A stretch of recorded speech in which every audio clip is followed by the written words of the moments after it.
Hey guys, Chris here, and a huge update on quality of life features coming in War of the Visions on a Saturday nonetheless. You probably didn't check your notices, but there's this giant list of things coming, presumably on June 10th, so about a week and a half from now. And I'm not going to go through all of these. You can scroll through this yourself and see all the great changes that are coming up. And if you want a more in-depth discussion for all of these changes on this update, QoL made a great video where he goes through this whole list and talks about them. So I'll link this in the description below. There's a raid coming too. We won't talk about that in this video, but it is here. So that's something to note here. For this video, I just want to quickly talk about a couple of the big ones, and we'll talk about how they actually impact the game. And the first big one here is this item exchange shop. This basically lets you exchange a wide variety of items for other items, either higher or lower rarity versions. And the big takeaway from this shop is that it will remove a lot of RNG from farming. And the primary use here won't actually be upgrading, it'll be downgrading and sidegrading. So downgrading, we've talked about this before and how it can be annoying to farm the green wyvern and angel statues or blue job memories. You can now take a higher rarity version of what you need and downgrade it into multiple lower rarity versions. So you shouldn't be gated on low level job materials anymore, which is great. And this side grading feature, or this equivalent exchange as they call it, will let you take items and exchange them with other items of the same rarity. And I think it's at a 2-to-1 ratio, so not too bad of an exchange rate. So for example, you'll see here I have 14 yellow lancer memories, but only 2 ninja job memories.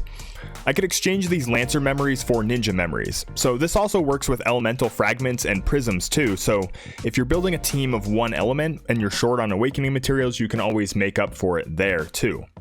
The last thing I want to bring up here, which I haven't seen mentioned yet, is the Mog Shop and Soul and Vision medals.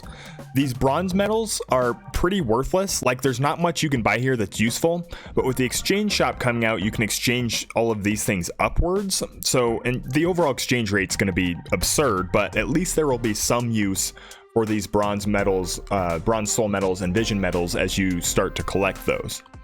The next big one is the changes to how hate works, and I've talked about how Engelbert has been the MVP of my account, and we all know how annoying he is to fight in PvP.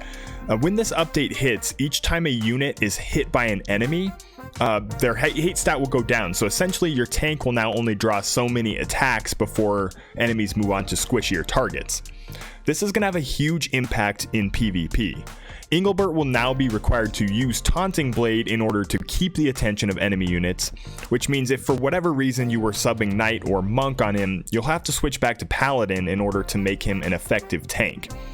Basically, this change will make Vow of Love only so useful, as your tanks will have to have abilities that can increase their hate stat as the battle goes on in order to effectively tank. So the days of running Thancred as a main tank will probably be over, and if you run Mont as a tank, you'll definitely have to switch him to Paladin sub in order to give him access to that Taunting Blade.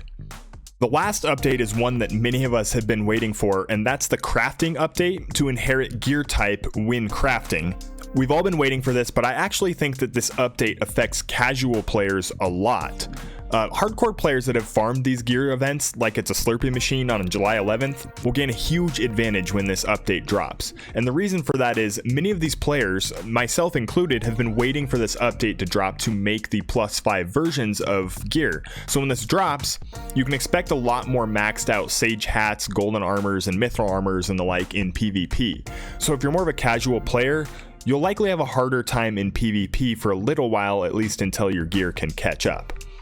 There's a ton of other updates that I covered in my quality of life video that are actually coming in the June 10th update, like booting players from multi-quests, raising faith in the guild barracks, and other UI improvements. So all in all, a great update coming here in about 2 weeks. Thanks for watching, and if you like the video, it would mean a lot if you subscribed and clicked that thumbs up.